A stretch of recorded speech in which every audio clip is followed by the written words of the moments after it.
So now, let's make things a little bit more abstract again. But again, a bit like with the tree example, we should just keep this in our mind as the kind of basic model, but then we're going to consider a more abstract version.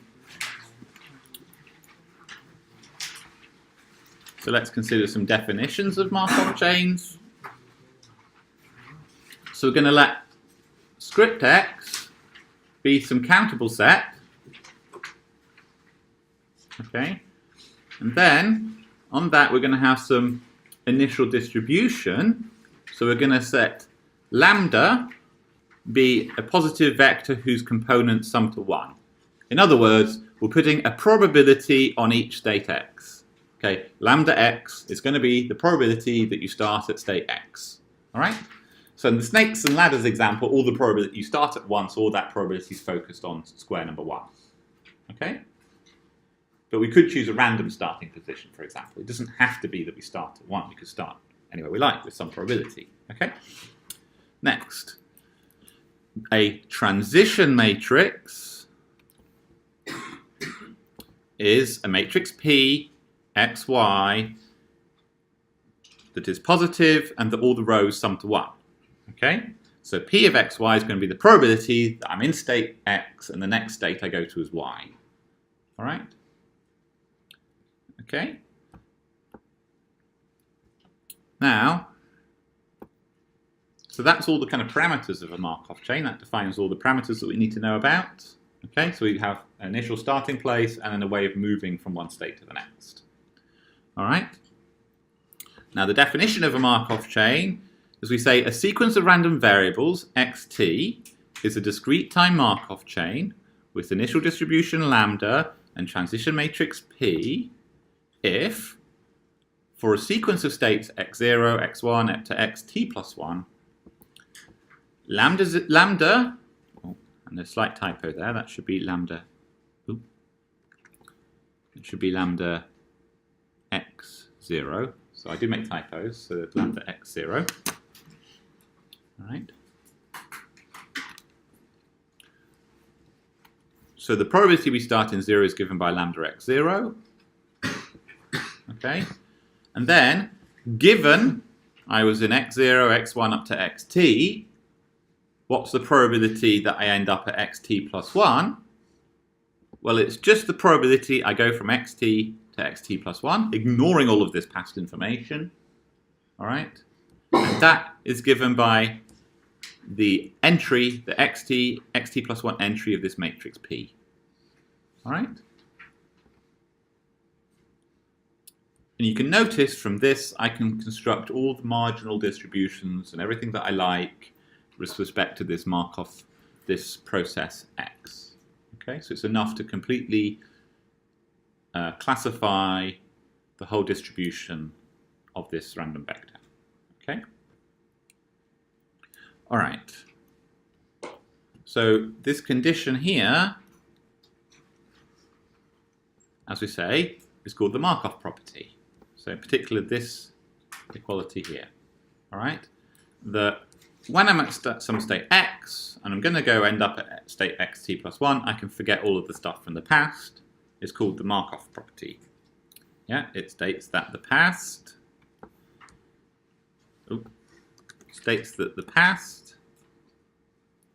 colours are all over the place today. States that the past and the future are conditionally independent of the present. Okay? In other words, once I give you what's happened currently, okay, this converts into something more of a symmetric statement. So far we're sort of stating it asymmetrically. What it says is, if I tell you what's happening now, the current state of my Markov chain, everything that's happened in the past and everything that's happening in the future are independent of one another. Okay? Think of this in terms of the dice throws. I've told you where I am. Let's say 10 goes out of the game. All right? That tells me something about all the dice throws that have happened in the past. Okay? But there's still some randomness there as to what happened. And my current state, along with the future dice throws, tell me something about the future. But the dice throws are independent. Okay? So all those dice throws that you use to construct the past are independent of all the dice throws that you use to construct the future in the Snakes and Ladders game. Okay, so the past is independent of the future once I've decided what the present is. Okay? Okay, so why might that be useful in our dynamic programming example? So remember in the tree example, or the way we went about solving a dynamic program, we were using this sort of separability property. Okay, we were sort of saying that we were solving backwards in time, okay, and that once I sort of conditioned on some of the variables there, remember that when we took the maximization inside the round brackets when we were doing Bellman's equation, we were using sort of a separability property of the actions, that they only had a certain influence on the future events. Okay? That's going to work very harmoniously with the idea of the Markov process, because we're going to, when we take a certain action, and we can use the Markov process as, again, to kind of decompose the process, saying that once I've made my decisions, the past is independent of the future, and I can use that in my kind of separability properties to construct a similar proof of the Bellman equation, right? So there's something that works together quite well there, okay? All right.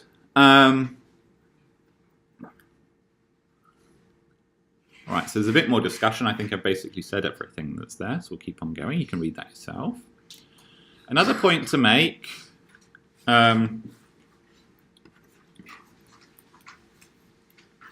which I'll state, but I'm not going to prove. You can look up the proofs of these in the notes. So if I take a function, f, okay, I take a state, x, okay, and I'm going to take some uniform random variable on 0 to 1. I use that function to give me another state, okay. So there's a function of my state and some random, independent random, let's say coin throw or dice throw. There's uniform random variables representing what the dice was doing in the board game. I can construct a Markov chain by basically taking the current state, applying an independent uniform random variable, okay, and then I get the next state, all right? So whenever I take a function that takes the current state, applies some independent randomness to it to give the new state, I've got a Markov chain, right? That's what this result says, okay? I've got a proof written up of that, and I'll have it in the notes, but I don't think it's really worth going through now, but that's a fact, okay? It's just saying that this idea of the board game generalizes, that you have the state, independent randomness, that determines the next state, okay? All right? And note how remarkably similar this looks to our plant equation, all right, for the dynamic program, okay? So it's like basically a plant equation, but with some randomness in it, okay? And no actions yet, all right? Another thing to say is that I can make any Markov chain this way, all right? If you give me an initial distribution and you give me a transition matrix, then I can come up with a function that is going to generate that random variable, okay? All right, so that says two things. One, it says that intuition that we developed from the snakes and ladders game continues over to any Markov chain that we like to consider. It also is a useful thing if we're going to work numerically, okay? Because it's very easy to generate independent uniform random variables on a computer, all right? So what I can do is I just take a function and a bunch of uniform 0, 1 random numbers, and I just iterate using this a set of equations, and I can construct any Markov chain that I like. All right, so I can simulate a discrete time Markov chain very easily as well. Okay? Right. Getting a little bit deeper, and I think you will cover this when you do stochastic differential equations, but you would do it for stochastic differential equations rather than for Markov chains. I'm not quite sure what gets taught where and when. But if I take, there's an equivalence between Markov chains and Martingale. So you've done lots of things on Martingales, haven't you, in the first semester? All right? Okay. So if I take a sequence of random variables x, okay, and I apply some function to it, this f is not the same as that f, by the way.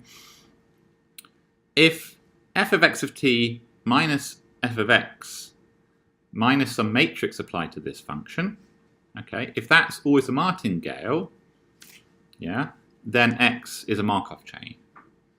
Vice versa, if x is a Markov chain, then this guy here is always a martingale. All right. That's actually a very deep result about Markov chains that can be used for all sorts of useful reasons about their convergence, about their construction. Okay, so this is results that kind of followed from the 60s when stochastic differential equations were first defined, that they were used with these kind of martingale techniques. Okay, it's going to come in handy that there is a martingale view of a Markov chain later for some of the proofs. Okay. In fact, given that you've done martingales already, I'm going to make that an exercise for you. Okay? That means that we get to cover it in the tutorial class. Okay? If you dig around on my webpage, you probably have to find proof of that. So don't think I'm just trying to be really mean asking difficult questions. Or if you get James Norris's book, you'll find it in one of the chapters there as well. So you know, it's not that bad. I just want you to read the proof. Okay? Right.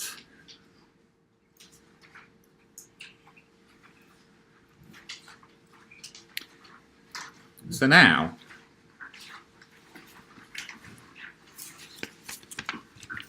to keep an eye on the time, yeah. Okay.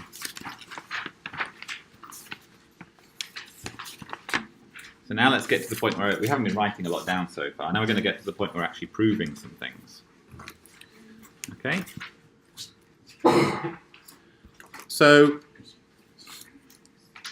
I want us to kind of have a good intuition on how Bellman's equation is going to follow when we go from a dynamic programming setting to Markov processes or Markov decision processes setting. Okay? Now, remember that in our dynamic programming situation, when we had the optimization for that, we were maximizing the sum of rewards. Okay? So one of the things that's going to be very useful for us is things like this, where we're going to maximize the sum of some function r, which is representing our rewards, okay, from time t equals 0, let's say just indefinitely, okay? So I've got some, so what we've got here is I've got a Markov chain x, okay, and I've applied some rewards to it. I get a reward for each state that the Markov chain is, and I'm summing up all the rewards from time 0 to infinity, okay, and then I'm applying some discount to it, beta t, all right? So you come across discount in finance because that's your rate of interest, isn't it? So you kind of have an interest, so the money in the future counts a little bit less than the money in the present, okay? So we're looking to look at the sum of all the rewards accounting for some inflation beta, all right? And I want to be able to characterize what these reward functions look like for a Markov chain, okay? And what I can find is they're actually the solution to a certain matrix operation, okay? So I take my rewards. It must be that the reward function is something that solves the following equation, that rewards are equal to beta times PR, which is the transition probability matrix applied to the function r, okay, plus the instantaneous reward, okay? So what does that actually mean? Well, what this really means is this, oh, sorry. What is this really? This is r of x, that's that, plus beta, okay. What is P of R? Well, that's really taking the probabilities of all the rewards given I'm in state X. So given I'm in state X, what is the expected reward of the next state? Okay. Oh, and it should be a capital R, apologies. It's capital R here. What is the expected reward of the next state? Okay,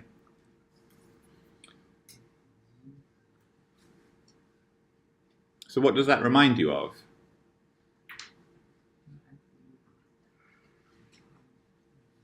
So that should remind you of the Bellman equation. Okay? Remember, the Bellman equation was the optimal reward was, say, the maximization or minimization of the instantaneous reward plus the reward for the next state I end up in. Okay? So the only difference is I don't have that maximization in here. So let's just quickly recall the Bellman equation was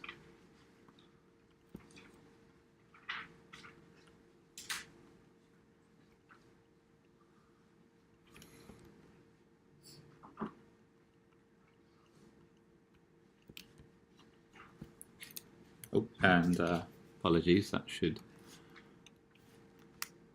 be a W.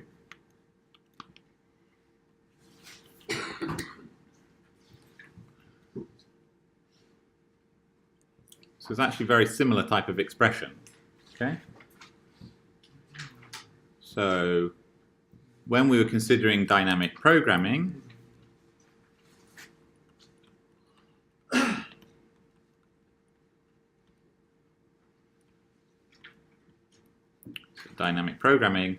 Bellman's equation that we derived last time was that the optimal reward is the maximization over the actions of the instantaneous reward plus the reward from the next state that I arrive at. Okay? Well, here we don't have any actions. There's no maximization to take. It just says that the reward from this function here is equal to the instantaneous reward from this action plus the reward that I expect to get from the next action. Okay? All right.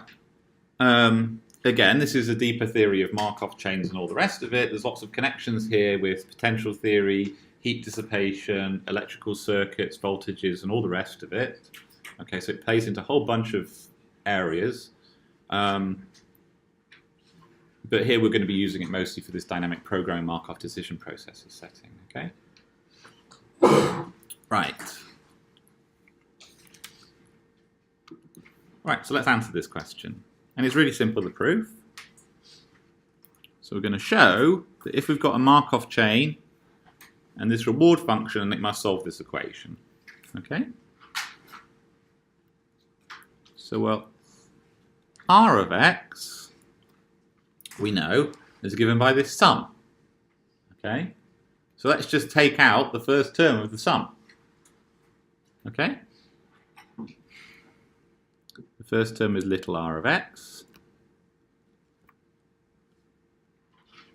And then what we've got left is the sum from t equals 1 rather than t equals 0.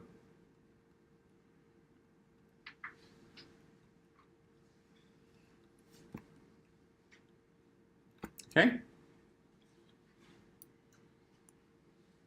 Then what can I do? Well, one thing I can do is I can condition on the probability of the first random variable. Okay, so I can use a kind of tower property of the conditional expectation. All right, so this is equal to the expected value condition on the first state being x with the expectation that the next state is x1.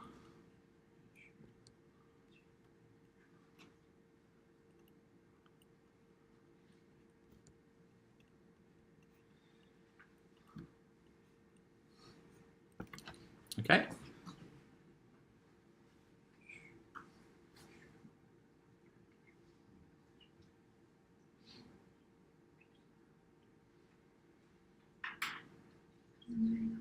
Okay? And now I'm going to make a little change. I'm just going to take out one beta here and pop it at the front.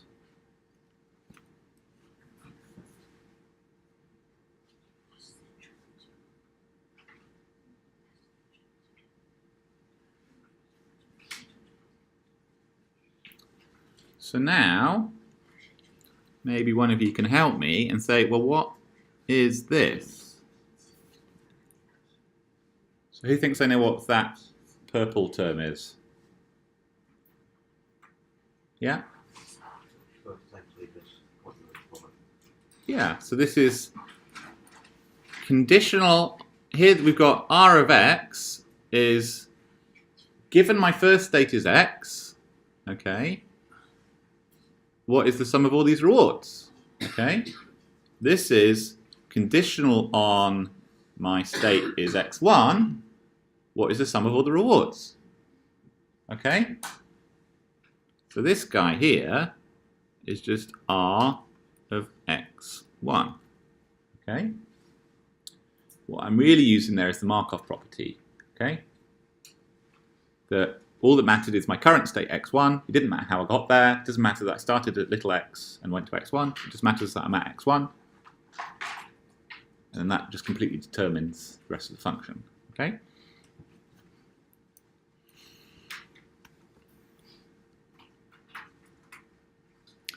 So this is equal to R of x. Let's just bring that beta out to the front here. E of x of R of x1. Okay? Done. Okay?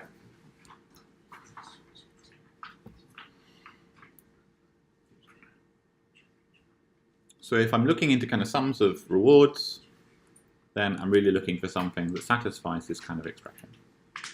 Right? Then we can show other things. For example, we can show that R is a unique bounded solution to this equation. Right?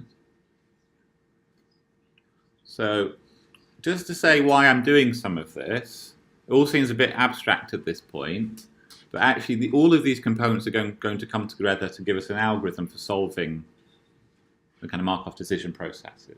Okay? So properties like uniqueness, monotonicity, existence, you can use all of these facts. So we're having like, there exists a solution to this equation, which is given by this function R. We're going to say it's the unique bounded solution to this equation by this. And then we're going to say it satisfies a monotonicity property, where it's the minimal solution to the object that satisfies this equation. Okay? So then we need to construct an algorithm later that finds the unique minimum solution to this equation. Right? And that's the way of finding the rewards that we should be looking for. Right? Okay. So that's just a bit of a look ahead for why we're doing this. Okay? So now let's show that R is a unique bounded solution, okay, to this equation here. All right. So this isn't too hard. Again, you'll see this exact same idea applied for stochastic differential equations, okay. So you'll do this for stochastic differential equations, and rather than this being some matrix expression, it'll be something like a PDE, okay.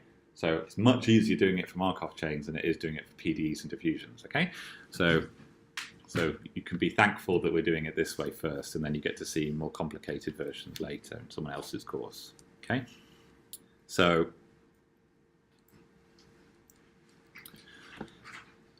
let's take two solutions.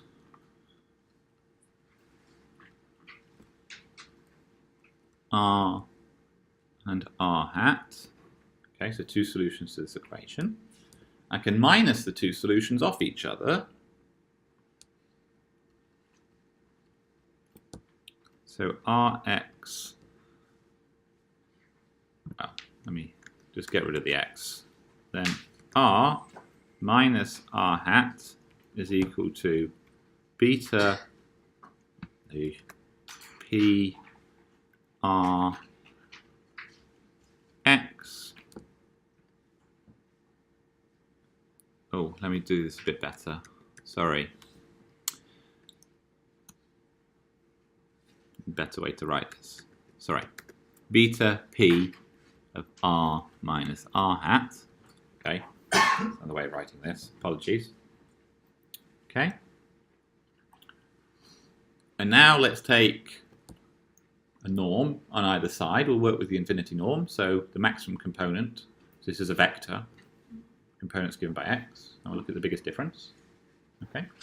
We know that's well defined because we said we're looking for bounded solutions. Okay.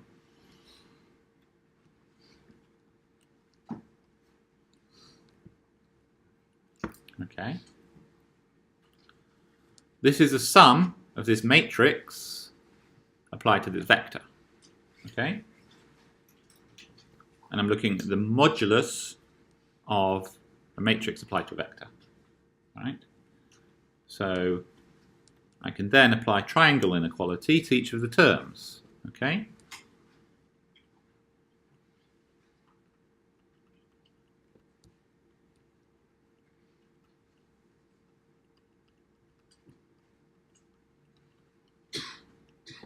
Okay. So here I've just applied triangle inequality. And then I can say, well, each of these components must be less than the biggest of these. All right?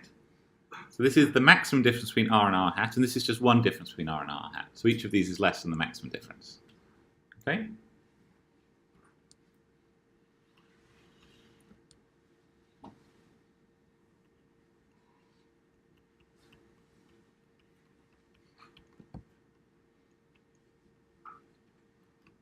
Okay? And this is a probability. Probability sum up to 1. Okay? So this is equal to, this here is equal to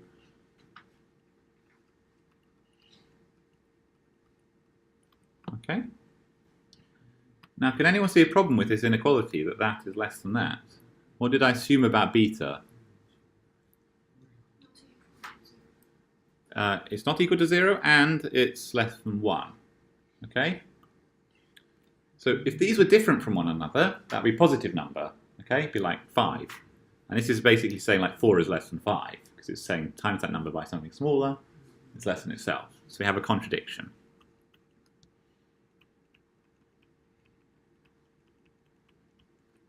It must be r equals r hat.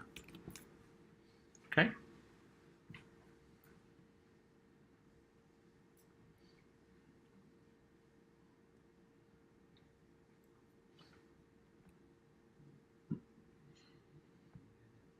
All right. We'll see these kinds of arguments.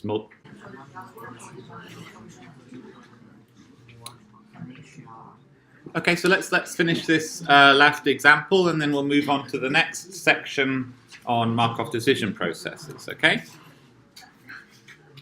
So let's just recap quickly. So we have a reward function, which is the sum of instantaneous rewards at each time from time t equal to 0 and discounted by some interest rate beta. Okay, some interest factor beta. Okay. We've shown that this reward satisfies a certain equation, or matrix equation. Okay. And then we've shown that it's a unique bounded solution to that equation. Okay. And now we're going to show that it's sort of the minimal solution to that equation. Okay. So, in other words, what we're going to show here is that if we have another solution, a bounded function r tilde that satisfies this equation, but with inequality here, then that function is going to be bigger. Okay? That's going to come in handy later, because we're going to find that if we've got, say, a suboptimal policy, then it's going to satisfy an inequality like this. I'm going to use that as to help us inform a rule for how we improve a policy. Okay? So this is going to come in handy later in terms of an argument for policy improvement. Also, it's a useful way of characterizing optimality, and in several of the theoretical proofs as well, we'll need to use the basic ideas of this proof. Okay? So it's not so much the statements are important, but the proof idea is important in this. Okay? Okay, so let's prove this.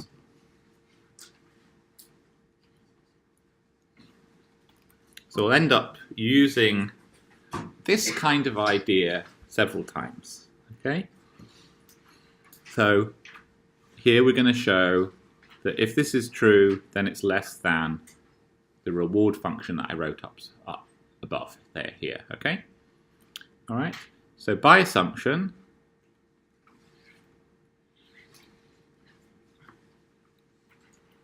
we have that r tilde of x is less than or equal to r of x plus beta, this guy. And if you remember, this is exactly the same as taking the expectation of the next state given we were in x.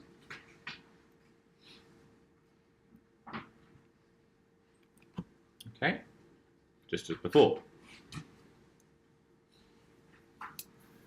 And then what I'm going to do is I'm just going to apply this again. Let's do it a second time. All right, so I'm sort of unwrapping this expression. It's like a recursion. I'm just unwrapping each term of the recursion. Okay, so notice that this is less than or equal to r of x plus beta e of x. Okay, r of x1 plus beta e of r tilde of x2 given x1. Okay, why? Because this is just exactly the same expression applied again. So I've applied it once to get this, and then I've applied it a second time to this term to get this. All right? Now let's collect the terms together a little bit. So what have I got here? This above is equal to, I've got r of x0 plus beta little r of x1. Okay?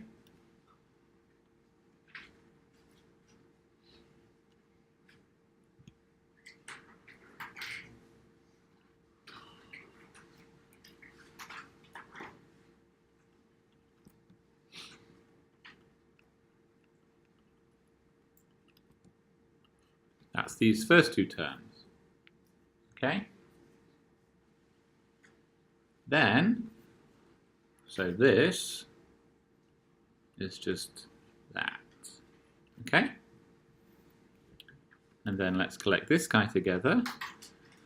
Well, it's the expected value, given I'm in x at time 0, given I'm in x1 at time 1 of r of x2. Okay? So I can use the tower property again to this guy to get rid of this conditional expectation here. All right?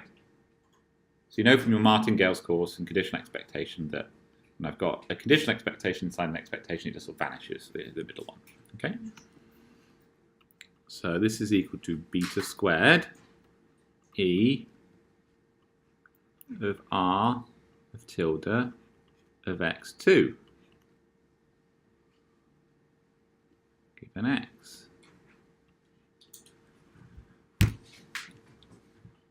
What do you think I want to do now?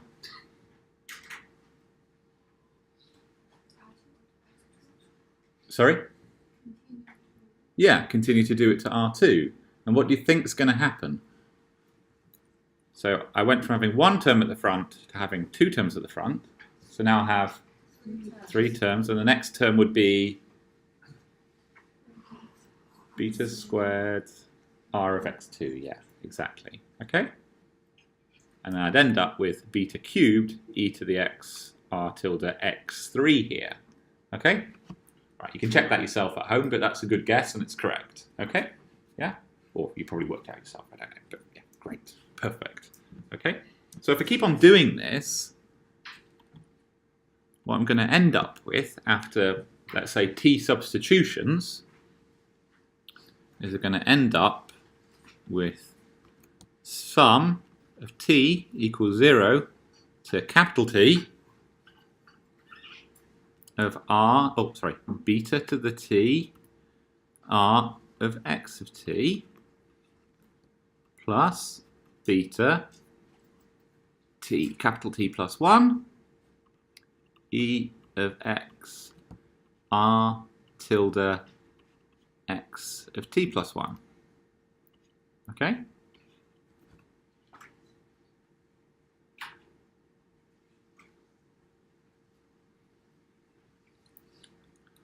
So what's happened here, I've noticed this is just the first t plus 1 terms of this. All right? Yeah? Agree with that? And then this is just something positive, but beta's less than 1. So what's going to happen to this term as t gets really big? It's going to go to 0, yeah. Provided our tilde is bounded, then this is going to go off to 0. All right? And this, as t goes to infinity, is going to go to what? Rx, capital Rx, okay? And the result we're really using there is monotone convergence, yeah? So if we want to make that mathsy, we'll say this is positive, t is increasing, okay? Monotone convergence theorem says that this converges to capital Rx, okay? So as t goes to infinity, this term goes to R of x, and this term goes to 0. All right? Since that inequality holds the whole time regardless of t, we must have that R tilde of x is less than R of x. So therefore, R tilde of x is less than R of x. Okay? Proof done. Okay? We'll be using that same sort of idea several times. Okay? So it's worth kind of taking a note of that. Not because of the actual statement of the result, but because actually the kind of mechanism you're using there, that kind of repeated substitution idea is something we're going to be using quite often. All right? Okay, so that's covered more or less a very minimal description of Markov chains, or just enough about Markov chains to give you an idea of what they are and the places that we need to use them. There's a lot more that one could learn about that. And if you want to learn more, then I recommend one book, okay? And there's also things inside the Bert Seeker's textbook that I mentioned. So are there any questions at this point about this so far before we move on to the next part?